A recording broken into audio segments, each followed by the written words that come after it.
we singing our truths from dawn until dark. Thank you so much for tuning into Horrible People Podcast. The horrible person that I have on today is Nicole Vachal. I met Nicole we haven't met officially yet. We were kind of introduced through a mutual friend, and I was on her podcast a couple of times, and we're going to go fishing this winter. So yeah, Nicole, why don't you tell us a bit about yourself? Well, as you said, my name's Nicole. Actually, it's Vachal. That's not the Vachal. God. It gets confused. People think it's French, and I'm like, no, I'm actually Polish, like straight European. So I'm like right at the Quebec border, so I was like, oh yeah, it's the French version, obviously. No, totally European. And as you said, yeah, so I do run my own podcast, Canadian Woman of the Outdoors, where we highlight and feature and spotlight amazing Canadian women in the outdoors, because that really wasn't a thing up here. Couldn't find any podcasts like that, so I decided to start it. I'm a mechanic by day, hunt and fish, do music stuff. Grew up in Burlington, now live in the country, so that's just basics about me. The basics. Just I the love it. basics. Okay. Yeah, your podcast is amazing. I think it's really nice to kind of highlight a lot of the female-led businesses and everything also that are kind of outdoors related. Yeah. Like I saw that you had Burton Paddle Co. on a little while ago, Yep. and like it's just bringing all of these female-led businesses to light, which is really nice. I'm really excited for this one mid-September when she gets back from out west. So there's a young lady out there that got horse trail rides into the mountains and camping. And cool. So she was telling me some stories about how like there was a bear encounter and stuff like that. So, but like, oh yeah, so we're gonna get more into it on my podcast. But like, that's her job. So these people pay to go take camping gear, pack mule style on these horses, go up into the mountains and camp for like a week, like completely off grid, and she guides that.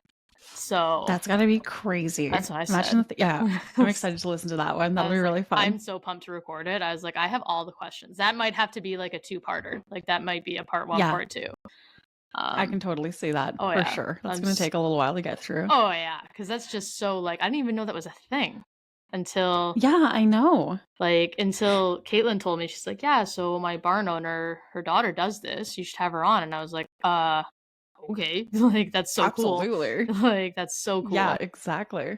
So when did you start your podcast? It must be like almost a year ago. November. Yeah, November. Oh god, I don't remember the date. I'm gonna have to do something for that because it's almost been a year. Yeah. So November of last year. I don't remember the exact date. Now it was a brainchild for like 6 months before that. Because I did like a whole ton of research and trying to figure out what platform to use, trying to figure out if people would even be interested. Like I had to do like that kind of research and stuff like that. So, and then it ended up getting great reception. So I was like, all right, well, I'm going to keep doing it. So, yeah, definitely. I think it'll go really far. I'd like to think that. I mean, it's been a pretty crazy summer, so I haven't had that much of a chance to record. Lots going on. I feel like that happens a lot in the summertime. And everybody's gone in the summer. They're on vacation. It's so hard to connect. That too, eh? It is really hard. Wintertime, everyone's going to be like trapped in their houses. So, well, I mean, look how long it took us for you and I to connect here. Like, that's it. Yeah. Between work and kids and everything like that, it's just life. Oh, life. Exactly. For sure. Oh my god. Okay, that's awesome. And did you do a fishing tournament this summer? Like a youth fishing tournament? Actually, yesterday I hosted a kids. Oh, it was yesterday. Just yesterday. Yeah, I'm still still kind of recovering from that because it was kids fishing derby. So small towns, which I've learned do these things every 10 years called homecoming, where it's like basically a whole weekend event, like dances, music. I was in a cornhole tournament. And then they had this Elmwood homecoming kids fishing derby. So I reached out to them. I was like, hey, so this is my name. This is what I do. If you need like help with this, let me know. And then all of a sudden they're like, okay, here you go. It's your baby now. Do what you want with it. Oh my god. So I was like, well, okay, I've never done that before. So like, we're just going to kind of roll with it. So yeah, I kind of put a different spin on it because they've hosted fishing derbies at this, it's a stocked pond. It's for kids. Cool. They've hosted stuff there before, but it was kind of a free-for-all, and like hundreds of kids showed up. I'm like, it's not that big of a pond. It was like So unorganized kind of. yeah, so I was like, okay, so I would prefer if people pre-registered. I had 50 some odd kids pre-register. Big shout out to True North Bates and Leslie Motors, who donated to put together like little goodie bags for each kid to get. Oh, awesome. And then a bunch of other people donated raffle prizes. So we did a raffle, and I'm actually going to take the money that was made from that raffle. One of the families, they were just getting interested in fishing, and they had to actually borrow some of my gear. So I'm going to take that money and then hook them up with some rods and tackle boxes and stuff like that. So, because I guess they loved it so much, and they're like, they want to do it. And I was like, well, it's fine. Then that's what I was planning to do anyway. It just so happened that the family and kids that I picked were those ones. So I was like, cause they didn't have anything. So I was like, you know what? I'm trying perfect family for it to go to. Yeah, and it's 4 kids, and I'm like, whatever, I'll get them a rod and a couple, each a rod and a couple tackle boxes filled with stuff, like whatever, and they can start doing it more often, right? So.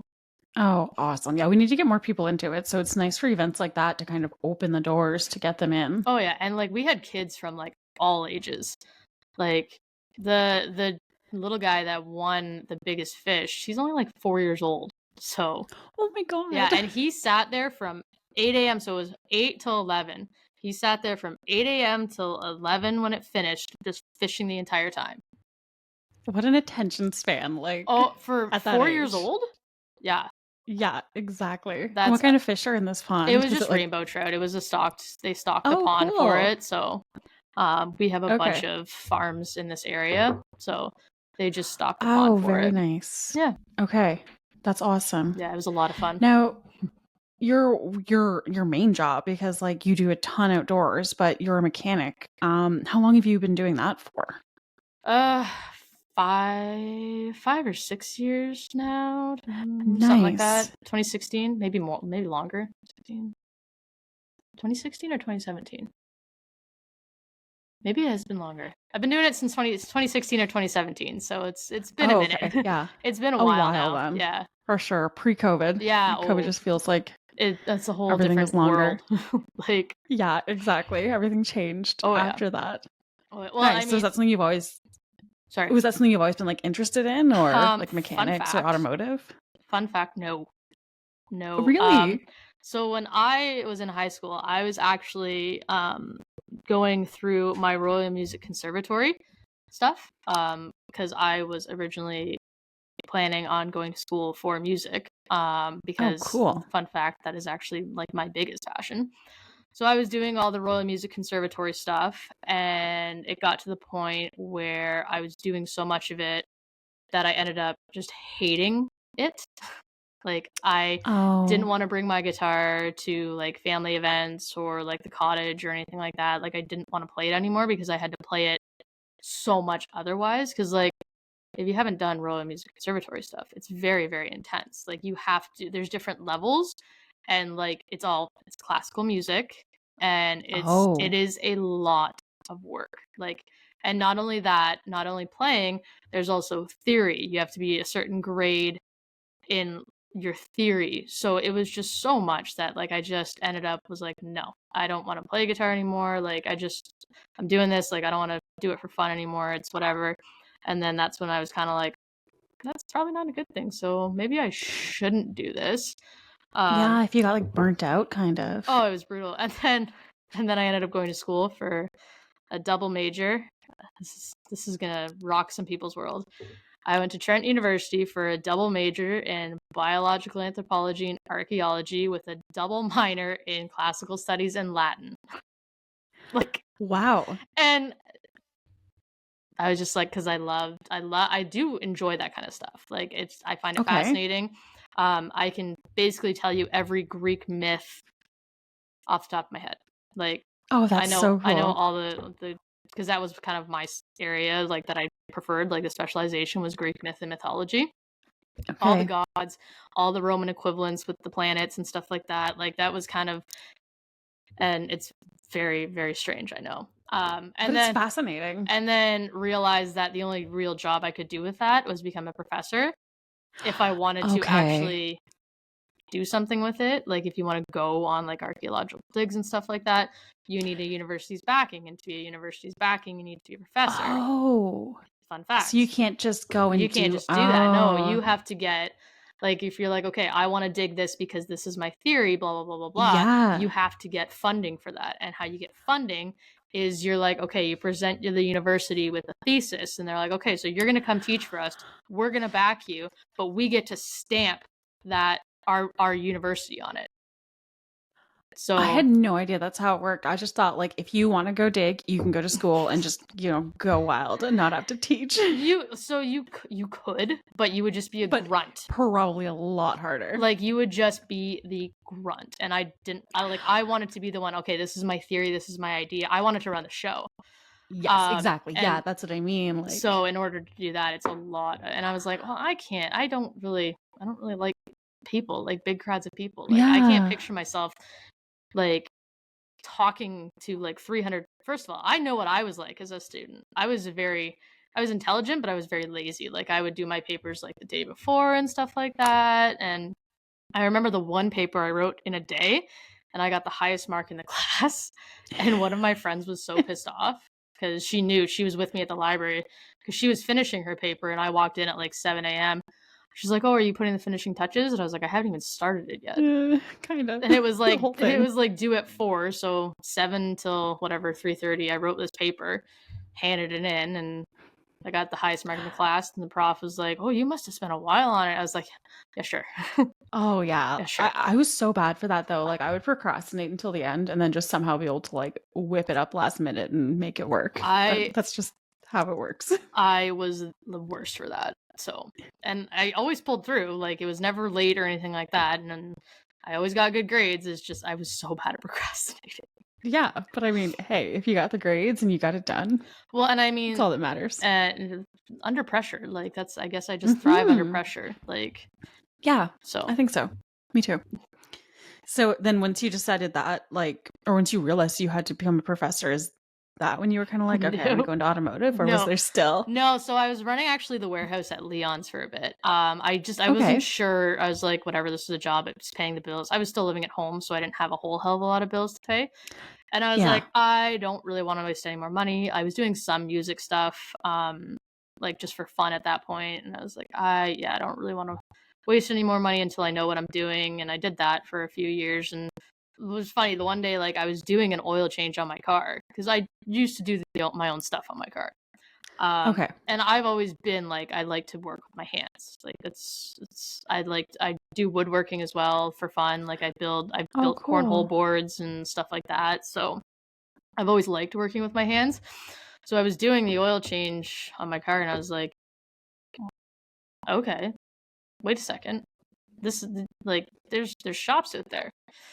Like, I could do this. Like, this is kind of cool. Like, I'm decent at it. So I did my research, went to Mohawk and did a 2-year program there. Got a job halfway through my second year. I started at Mercedes. They took me on part-time. So then, I started working there part-time while I was still in school. So I started getting my hours for the apprenticeship and stuff like that right then and there. Not that they do hours anymore. But they don't? Is it just like straight? They kind of are just like, have you been doing it for 3 years? Okay, sign off on your book. Cool, you can go write your test. So so that's kind of just where it happened. And it's kind of funny. So it's not something this is gonna sound really bad. It's not something I'm crazy passionate about. I'm not like a crazy car girl or anything like that. Like, yes, do I find some vehicles like really, like, I love classic cars. I think they're beautiful. I like working on them, but I've, like, after the whole music thing, I'm like, I don't think you really like make a full career out of something you're passionate about, because I mean, in my case, maybe it's just me, I found that it made me resent it. So I can totally see that. I like cars well and good, and I'm good at what I do. Am I like crazy passionate about it? Like, no. Like, I don't have a car that I'm trying to rebuild like in my home right now that I'm now just like sick of, and I don't want to do it. Like, I don't have, totally happens to mechanics that are car crazy. Yeah, and I'm just like, I don't Like, I come home from work and I do the things I am passionate about. And it's not that I hate my job. I do enjoy going to work. I love the people I work for. I love the people I work with. Like, and again, it's just like I'm good at it. So, and yeah, it's just. And it's always something different. And like you said, like you're working with your hands and stuff like that. Oh, yeah. So yeah, I can see that being really nice. Yeah. So absolutely. That's how that led to that. Amazing. I wasn't sure. Such a like, yeah, you were process. saying like, but everything is, it seems like, yeah, whenever people finally find their job, I mean, it's kind of rare to come out of high school and know exactly what you want to do and stick with that for the rest of your life. I don't think they should force kids to make that decision at 17, 18. Like, that's tough. And I know what I went through, and I know what my sister went through.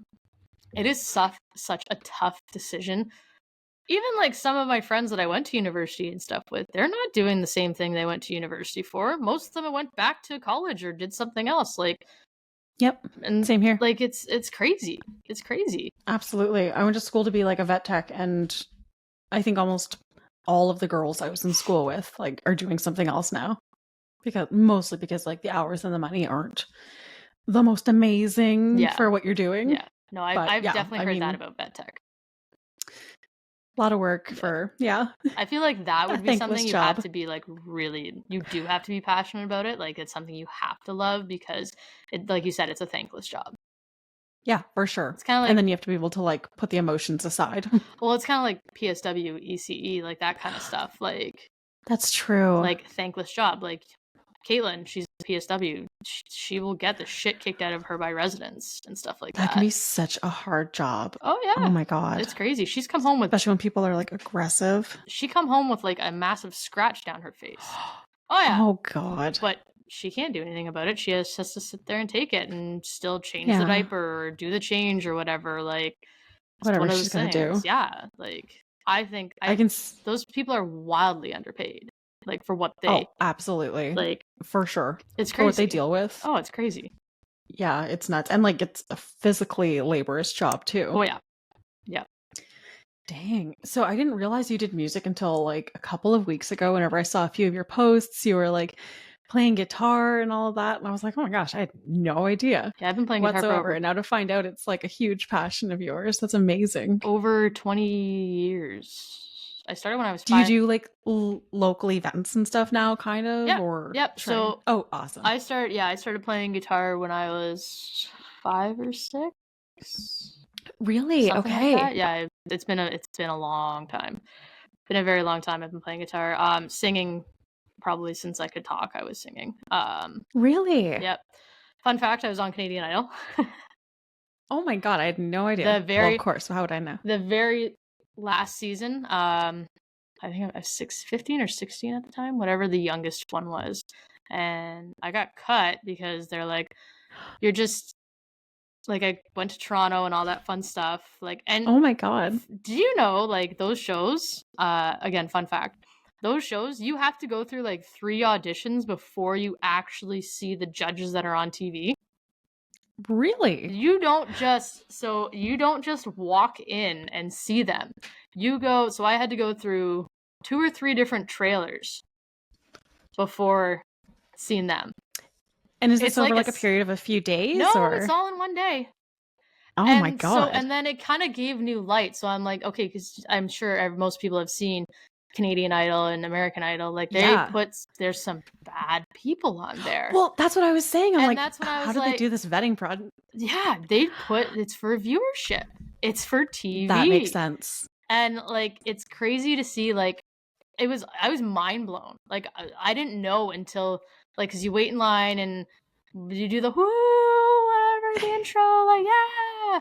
Everyone's freaking out. Yeah, and it's all excitement. And then we all went back, and then there's like 60 trailers set up to do these like certain. It's insane. Oh wow! It's actually a huge process, and I'm like, okay, so now, like, knowing that, I'm like, okay, so you guys literally put terrible people through, telling them like, yeah, you're good. Go see the main entertainment. Yeah, and I'm like, that is horrible. Like, those are the videos that go viral. I always thought that it was just like, you walk in, you go see those 3 judges, that's it, that's all. Most people do think that. People were mind blown when I told them that. I was like, no, it's like it's a process. It's so set up, kind of. Oh yeah. And they're like, that's nuts. oh, I just assumed, because I'm like, why would there be people on there that are just like terrible? How would they get through a vetting process? Strictly do it for that is so funny. the And ratings, that the totally viewership. makes sense. Yeah. Because that's I remember my dad, he used to watch American Idol just to see those people. He's like, it's kind of funny, but it's kind of sad. And I'm like, oh, it's kind of really sad. Like, knowing this, it's extra sad. It's really sad. Because like these poor people get put through like these 3 pre-screening judges. Like, oh my god, yeah, you're going through the next round, blah blah blah, not knowing that they're just gonna get ripped apart. Like, and then shared on YouTube and whatever for the next like 10 years. Oh, there's still clips on YouTube that show up when I'm scrolling through YouTube, and I'll be like, oh, this time like 10, 15 years ago, like, blah, blah. I'm like, oh my god, like that's still, and it's got millions of views. It's just lives on forever. Oh yeah. That's terrible. Yeah. So now you do like, do you do local shows often, or is it just kind of like a special occasions kind of thing? I'm getting more into it. So I used to do local shows.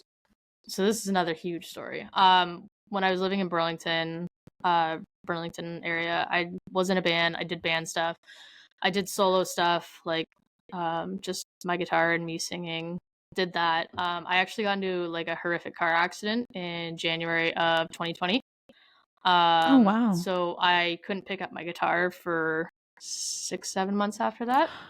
And then kind of just like eventually I started picking it up, but I would get sore really quick, and I hadn't played on stage since 2019, I think was the last time before what the next part of the story is. So yeah, I think 2019 was the last time I played on stage with my guitar and me. Now, I had filled in a couple times for friends' bands just doing vocals, but that's super simple. You just hold a mic and just sing. Like, it wasn't me playing, and it was a full band behind me. I didn't actually get back on stage until July of 2023 when Caitlin, we were up in Lion's Head, and she was like, oh, I'm going to take you to live music. Because I always liked listening to live music regardless of where it is. Like, it's super fun. Turns out it was actually an open mic night. Awesome. And she had mentioned to the people, we made friends with a couple because it was super packed in there. So we had made friends with a couple, and they're like, come sit with us and whatever. And we were chatting, and Caitlin had told them, like, she plays guitar and sings, blah, blah, blah, blah, blah. And then other people heard it, and they're like, well, go up, like, blah, blah, blah, like, go, go, go. And I was like, I don't really want to. It's been so long since I've, like, played guitar and sang in front of people, like, in this magnitude. Like, I didn't want to do it. And then finally a tequila shot later, and I was like, all right, let's do this. Like, that helps. I was like, oh God, we're going to do it. So I did it. Eruption.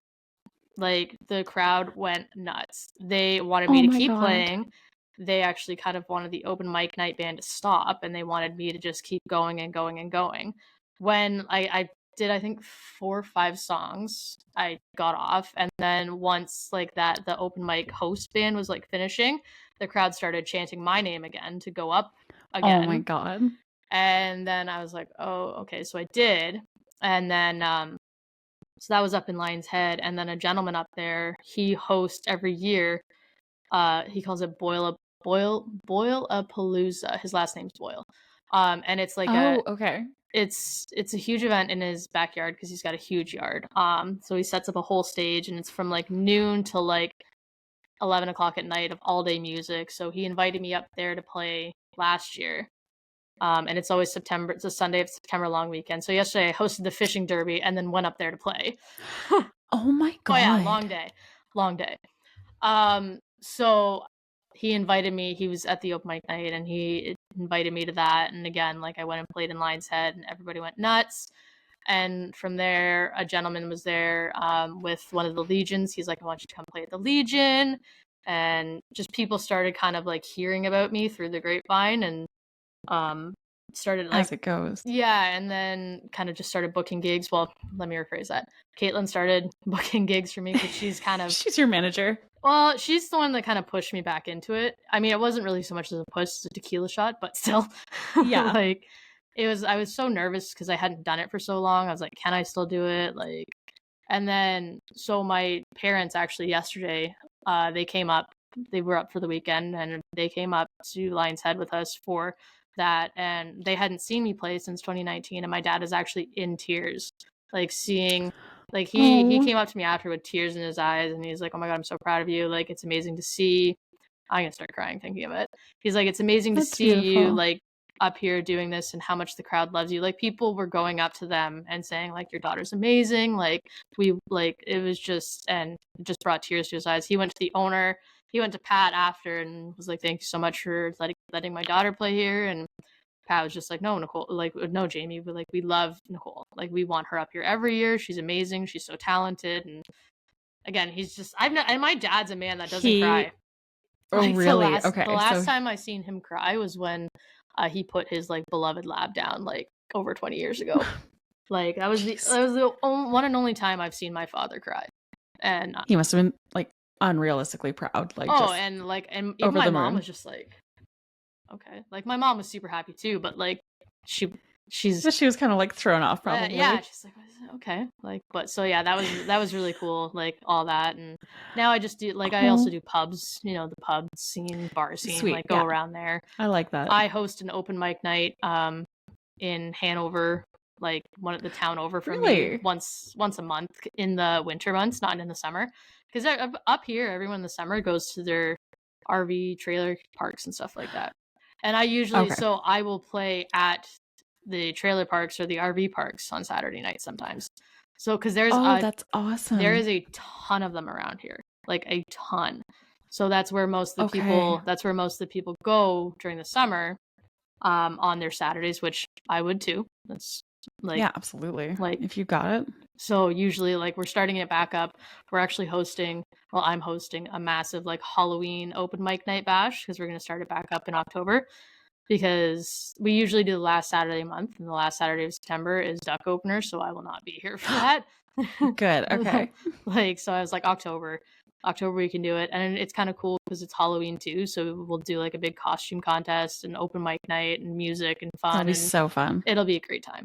So yeah, absolutely. What kind of music do you play? Everything. So it's really funny. I have done everything from like Cash to Elvis to like Ed Sheeran, Train, country. Like, I've done Zach Brown band. I cover a few of their songs, Chris Stapleton. Like, I have because like, to me, if you're gonna hit a crowd properly, you have to have a bit of everything. Yeah, especially a mixed crowd that's not going specifically to see like a country band or a rock band. Like, it's just like they're going, you just see live music. Oh, like something like what I do, like if I'm driving somewhere, it's like, oh, live music on Friday or Saturday night, let's go check it out. I don't even know who the hell they are. Like, let's just see what it is. So yeah. I find, especially, so even yesterday, there was such a mixed crowd there, but I played everything from like classics to like, I dropped the Tina Turner Proud Mary as my final song, and like every single person was up there dancing. Yeah. So it's just, I find that you have to be able to play everything. You can't stick to a certain genre. Otherwise, if you're going to go around like that, that makes sense. Otherwise, you're going to lose a crowd. Like, it's just, it makes the most sense. I can see that. Yeah. For sure. Mm-hmm. Even if someone doesn't like the current song you're playing, the next one will keep them hooked. Exactly. It's something different. Yeah. Because are you coaching again this year? Oh, sorry. No.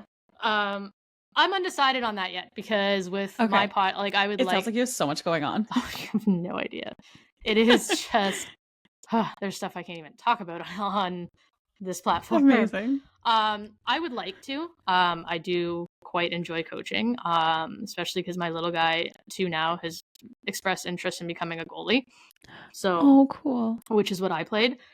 But again, it's going to depend on like my schedule with like hunting stuff. Like, I've got a bunch of hunting trips and stuff to do, and then also my podcast stuff. I'm doing some filming, so I'm kind of branching out from the podcast side of things, and we'll be doing like actual filmed episodes for like YouTube and stuff like that, of like hunts. Good. And then like cooks and stuff like that, like recipes, everything like that. So I'm kind of branching out from that side of things. So I don't know if I want to add the coaching to my plate. Now, I might, if he has like a coach, if there's a coach signed up, I might be like, hey, like, I can help out. Because we get the kids, we have the kids 50-50. So like on the weeks that we don't have the kids is when I usually do these hunting and fishing trips and stuff like that. So on the weeks that we have the kids, I can just be like, hey, coach, if you need a hand or whatever, or I'll come out and skate. So that's why that way I'm still kind of involved in it. But it's just not consuming my life, because being a coach consumes a lot of your winter. Oh, really? A lot. Well, I guess, yeah. I mean, anyone that I know that has kids that are into hockey, like their lives are just focused on hockey. And I mean, we already, like, we have 3 kids in 3 different directions. We got one in hockey, one in gymnastics, and one in horseback riding. And that's just in the winter. In the summer, Christian plays baseball. So there's always 3 kids going in 3 different directions. So it's hard. And especially because, like, with Mia's horseback riding too, it was hard because Christian played rep ball this year, and then Mia had her horseback riding. So we got 2 kids that are doing so much in the summer. That's why I wasn't really able to do much recording, because I'm like, this way, yeah, that's true. This way, that way, every way. So I think the horseback riding will slow a bit in the winter. It might just be her like 1 lesson a week type thing. Once it gets like kind of cold and nobody wants to be in a barn freezing their ass off. Stand out there, it's not for me. I'd rather be. I find the arena is just not as like frigid as like being outside. Like at least it's it's still pretty damp in the arenas. It definitely cuts the wind, but that's really what it is. On a cold day, not pleasant. No. So hopefully, I mean, like I said, we'll see. We'll have to see where my schedule is. Like, I've already got duck opener planned. I'm going up in a couple weeks to Waterfalls Lodge with Lorianne from Canadian Sportswomen's Society. We're helping host a ladies' weekend up there, so we're going up. Oh, that's awesome! Yeah, we're going up for 4 days there. Really excited for that. I've been looking forward to that like all summer. Hopefully gonna get some grouse, because I want to do a smoked jerk spatchcock grouse. That sounds delicious. That's what I want to do, because grouse is so good. It's so good. It's so good. Oh my god, yeah. And you putting that on YouTube is like, I think that's going to be amazing, because everybody needs to. People are trying to figure out how to cook the things that they hunt, and that's like so many people are intimidated by it. Like most people are just like sausage or whatever, or they just do like they won't branch out their hunting because they're like, well, why would I hunt grouse or pheasant? What could I do with it? Oh, lots. Hold on, hold my beer. Let me show you what you can do with it. Exactly. Like especially because like a little grouse, like that's like 1 meal for a person. Like that's it. You get like 4 or 5. You spatchcock those. Like I want to do jerk because I love jerk. I don't know about everybody else, but and then like again, I'm obsessed with smoked meat of any variety. Like I love everything's good on the smoker. I love using my smoker. So yeah, like most people just go for the deer or the goose, and they're like, well, just make it into sausage. It's like, no, there's so much you can do with it. Sausage and jerky is like what everyone goes to. Yeah, or the pastrami for goose. I know a lot of people. Now, the pastrami is delicious, and I will always do like some pastrami. Like a goose Reuben is like chef's kiss. I still have not done the pastrami. I really have to do that this year. So good. It sounds amazing. So good. And the meat eater, is it the meat eater? Mm-hmm. His recipe, I think he has a that's the one I keep like getting recommended every time I say, I want to make that. Everyone's like, do the meat eater one. It's his recipe, and it's fantastic. Like it's actually like fantastic. So, but that's awesome. Yeah, I definitely have to try it. I have it saved. I'm gonna do it this year, like come hell or high water. As you should. It's so good. Yes, absolutely. So you said you were going for duck with CSS, or are you going for duck opener? No, duck opener. I think I'm actually going to Niagara to try and get my first woody, because I'm still. Ooh, very cool. I'm still like chasing after that woody. I don't know why I'm so obsessed with them. I think they're beautiful. They're gorgeous. And so I really want a woody. And my buddy Eugene, I don't know if you follow him on Instagram, Tending Outdoors, and he does all the smoker stuff. He works for Traeger. He's an incredible cook himself, and he does a lot of the smoke stuff. So he's a buddy of mine, and I think he and I are going to go out on opener for some woodies. That's the tentative plan. That's going to be awesome. Yeah, I'm pretty excited.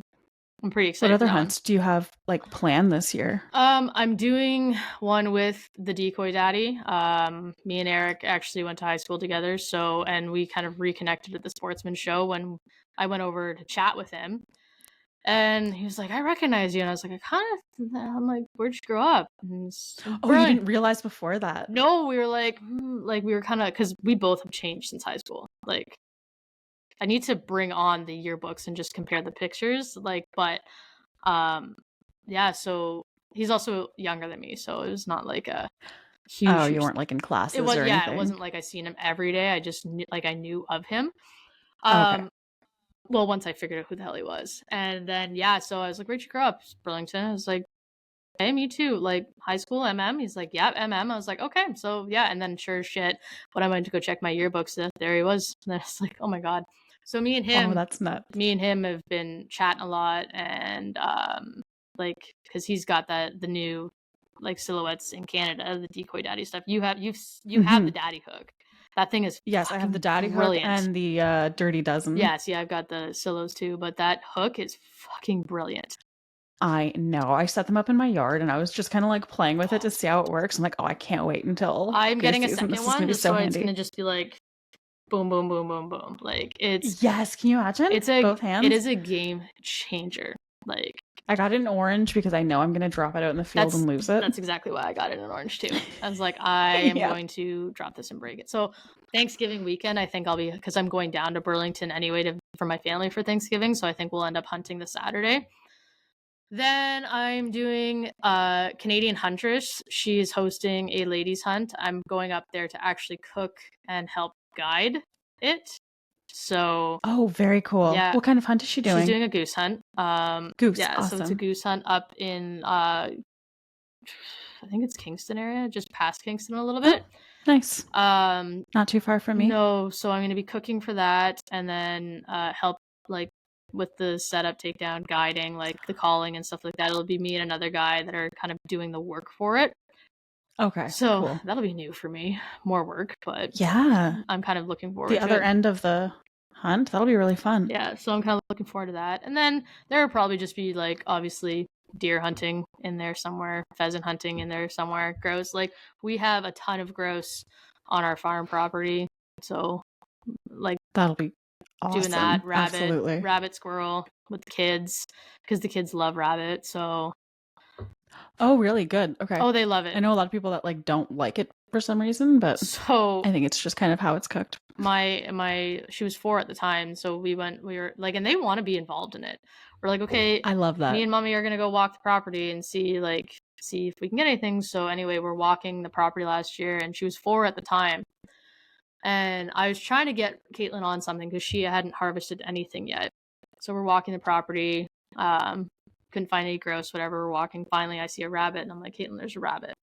And she's looking at her, she's like, where? And Mia, my eldest, was like, Mom, the rabbit's right there. And, like, I'm like, this rabbit's going to be gone in a second. Like, by the time you see I'm like, Caitlin, it's right there. Finally, she sees it, shoots it, and then it starts, like, crying and doing the rabbity things or whatever. And then we both just kind of look down and realize, like, the 4-year-old's right there. Like, she's got on her big headphones, but, like, we're like, oh shit, like, we just killed something in front of her. How's she gonna react? And so whatever, I have to finish it off. So I just kind of take it, snap its neck, and, like, whatever. So we're send it on its way. Yeah, we're walking back, and we're like, do you know why we did that? She's like, yeah, so we're gonna eat it. Like, we're gonna eat it. And I'm like, okay, cool. So we're good. Good. But then we get back to the farm, and she goes and sees her brother. She's like, Christian, Mommy shot a rabbit and killed it, and it died, and it cried like a baby. It was so cool. And I'm like, oh my God. This 4-year-old. Great reaction, but it could have been like so much worse. I love that reaction. I was based on what it could have been. Yeah, because like I'm not too concerned about Mia, like the eldest. She wants to go hunting. She's counting down till she can get her hunting license. She went out turkey hunting with me this year, and like when I got my bird and brought it back to the house, they all wanted to see it. Like, and again, like the head was like busted apart, and like it didn't faze them in the slightest. They're like, so what are we eating with that? Like, what are you gonna make with it? So they do know that we do utilize like all of it. The food, yeah, they know the actual reason that you're hunting. Well, even so, the turkey, like the gizzards and all the icky crap, like the stuff that you can't eat, So the farm has barn cats that keep the mice away, and Caitlin's mom was just like, hey, they love it. Yeah, she was like, hey, can I just have that just to feed them? I was like, here you go, absolutely. Like every bit of the meat gets used. It's not like we just absolutely toss it away for nothing. Nothing goes to waste. No. Nothing crazy like that. No, because even hearts. I love hearts. I'm a weirdo. I love hearts. Me too. It's so good. Goose heart stir fry, like so good. I know, so good. For sure. There were so many times this year that like I would go goose hunting on the weekend and then just kind of pull a bunch of the hearts and through the week just fry that up with like onions or something and have that for lunch. It's easy. Like it's super. Like deer heart is like the best. Moose heart, deer heart. Like I love hearts. I wonder if people don't like them because they just like are kind of not intimidated by them, but kind of grossed out by. Probably because people probably think hearts and they're like. I also like brain. Ugh, like it's just you fry a little bit of brain and garlic and butter and onion. I have not tried that. I'm weird. I do like brain. It's like I'm surprised I haven't tried that. That's okay. If you kind of put it on like a crostini cracker or something, like kind of like a pate, I think it is type thing. Like, but yeah, you do your brain and like a little bit of garlic, butter, onion, lemon type thing, whatever, and that's so good, so good. It's like a little snack, and it tastes kind of just like a pate, I guess, right? Yeah, it's probably more of a texture thing than anything, but yeah. It tastes I'm gonna try more that like this the garlic and the butter and whatever you spice it with. Okay, it kind of absorbs the flavor. Yeah.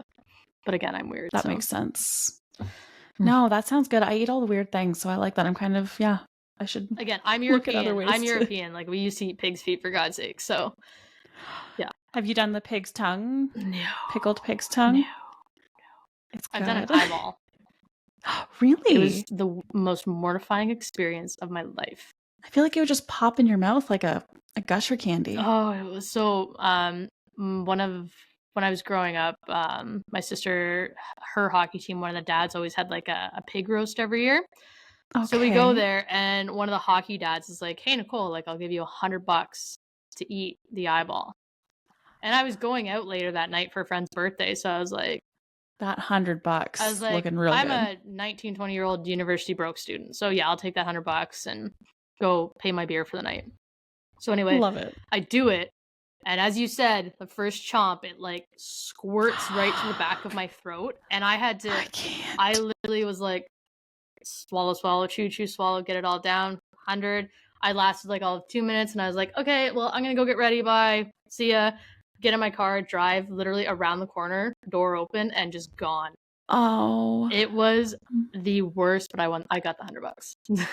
Like, at least you got the 100. I got the hundy. And a really good story. I got the hundy, and like it was the worst thing. And I mean, I'm also not even a huge fan of olives. Like I'm not the biggest fan of olives. There's nothing good about that. No, so I was just like anything like that. Like it's just, and I feel like it would be too big too to like swallow whole like a pill. No, so you literally have to. Down. Yeah, it's multiple bites, and it's just it's straight out of Fear Factor. Sure. It's straight out of Fear Factor. Like, yeah, that sounds. And I made him. I was like, you need to put the hundy like on the table right now. Like, I need to know like this is like legit before I do it. So absolutely, he did. Can you imagine doing that without? Oh, I would have been. I would have probably hit him. Yeah, but no, for sure. He put it right down on the table, and I was like, all right, okay. Oh God, worth it. Yeah, absolutely. Especially back then when you're like a broke college student. Oh yeah. People have done a lot worse for and a lot beer less. Was cheaper back then too, so it was perfect. Like $100. You can buy your friends beer. Yeah, $100 went a way longer way last year, and like when I was like 19. Back in the day. Oh yeah, now $100 will get you like an appy and 2 beers, couple of beers, and it's crazy if you're lucky, right? In the door, maybe. Yeah. Oh my God, when are we fishing this year? Is it February? End of January, I think, or beginning January. Of February. I think it's like it starts on like January 30th and like goes to February 2nd or something. It's like a mixed day type thing. I can't wait. It's either it's got it like the last week, the first week of January, February. Yeah, I'm pretty excited. Nice. Nipissing is me too. Nipissing is awesome. I love Nipissing. I love just sleep. I haven't fished it yet. Have you like ever done the sleep on the ice thing? No, I haven't. It's fun. No, we did. Was it Tim Hales a couple years ago when we had like a cottage or something? Yeah.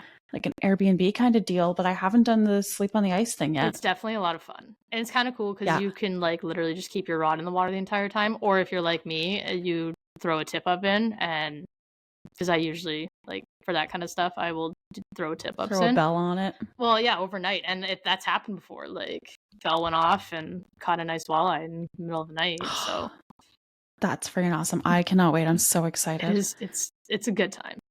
And it's nice really because fun. I guess the shacks are all going to be near each other too, so we'll be able to go do cruises around and see people when like the fishing visit each other. Well, when the fishing gets slow too, like we're just like, okay, let's go see somebody else's hut and blah blah blah blah blah, like see what's going on there. So yeah, that's how it was when we were at Tim Hales. Like we were all kind of like lined up beside each other. Yeah. So fishing slow, we just go and like, hey, anyone in here catching anything? Yeah. And you chat for a bit. It passes the time really quickly. Yeah, exactly. And it's always a pretty cool group of girls you go with. Oh yeah, like it's never a dull moment. Not with Tara there. Oh, is she coming? Yeah. Yay! Oh my god, I'm pretty sure she's coming. Yeah, but it's never a dull moment with Tara there. You can hear that woman. Definitely, you can hear not. that woman from miles away. Miles down the ice. Oh yeah, she's quite the character. That one. She's amazing. Oh yeah, yeah, absolutely. Yeah. Yeah, she had thought we met before. That was how it all started. She's like, remember that girl? Remember that girl Jen that come fish? You have to have her. I'm like, I don't know if I've met her, but I mean, like, I think I follow her. I don't know if I think she might have like approached me and been like, hey, like I think you met so and so. She has a podcast, and I'm like, I don't think I met her, but I don't know if we've like met in person. Like, I didn't think we'd met in person. I think we followed each other. Yeah, for sure. Think that like we followed each other, but I don't think we had met in person yet. So we still haven't met in person yet, but no, just through. We're gonna have to get you down for waterfowl goose. Yes, I love it. Amazing. Well, and your waterfowl was good up there. Like you guys got. Yeah, we're right along the St. Lawrence. Like so I've shot a bunch of divers up there. Buffy's like. I've shot a bunch of divers up that way because I had like. Did you go with the St. Lawrence guys? No, so. My friend who runs Canadian Hunters Dana, like I'll usually go up there and like we'll hunt with our other buddy like Lance type thing. So oh yes, nice. I know Lance. Yeah, Honker, the guy that's obsessed with friggin' mergs. Oh, is he? Oh, he's obsessed with mergansers, and I don't know why. He just got that stupid duck blind thing or whatever camper, and he's calling it like the Merg Motel or something like that. And I'm like, good lord, Lance, why? I'm like, why? You like I would never. That is a bird I will not eat. Like that is. Yeah. I will not eat a merganser. I think a lot of people are on the same page, right? Like, it's not for me. I will not eat it. And like... Not your deal? No. Like, and I will, like, not shoot if I can tell it's a merganser. Like, I'm like, yeah, no. for sure. Nope. I don't want to shoot I'm not going to shoot something I'm not going to eat. No. And that's, like, a huge thing for me. If I'm not going to eat it, then it's not going to be shot. Like, that's... Yep. It's one of those things where, like, people have talked about wolf hunting and stuff like that. Like, if I'm not going to eat it, I'm not going to shoot it. Now, coyotes, a little different story because they're nuisances up here, which is unfortunate. Yes. I have eaten coyote, but it's not something I would do on the regular. But they are like a nuisance in... That's it, yeah. And I mean, they go after the deer population and then the farmers' cows and chickens and livestock and cats and whatever. Caitlin's dad, like their farm, like she has horses, cows there, stuff like that. Oh, that's true. And like he's talked about like beavers there too, so I might do. I want to get into my trapper's license for that kind of stuff. Me too. Because they do have a lot of stuff to trap on that farm. So like, there's what is a fisher cat? I think it's a fisher cat. Yeah. Fishers are. Yeah, they're there. Nasty, they have nasty some things. Big cats apparently on that farm. Like Caitlin's mom has seen a cougar. Oh wow! And where are they again? Are they up near Bruce County area? Just on your way to your way to the Bruce Peninsula. Okay. Which is terrifying to think of, that there's cougars up in here. And then I guess Caitlin's dad called the MNR and was like, "What?" And I guess they had said, there's like so many cougars in like this point A to point B, and yeah, it's kind of terrifying. Wow. And then I think the other thing there's bobcat. Is it bobcats, Caitlin?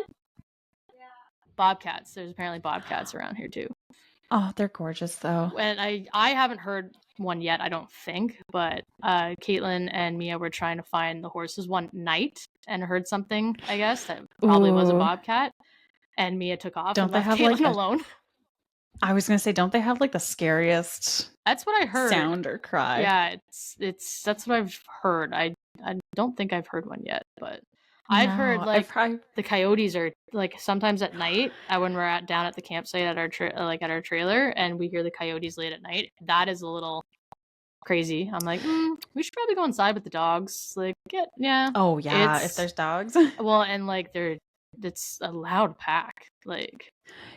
Mm-hmm. Like there's oftentimes I'll be out deer hunting and you'll hear them like right in the bush or right beside you in the field, and it's like, oh shit. They ruined our one turkey hunt last year. Like when we went turkey hunting last year, early morning, it was gobbling back at us. We were talking back and forth, and all of a sudden, like coyotes started making their noise, and I don't know if they got it, but then it was all silent after that, and nothing come out, and it was moving closer to us.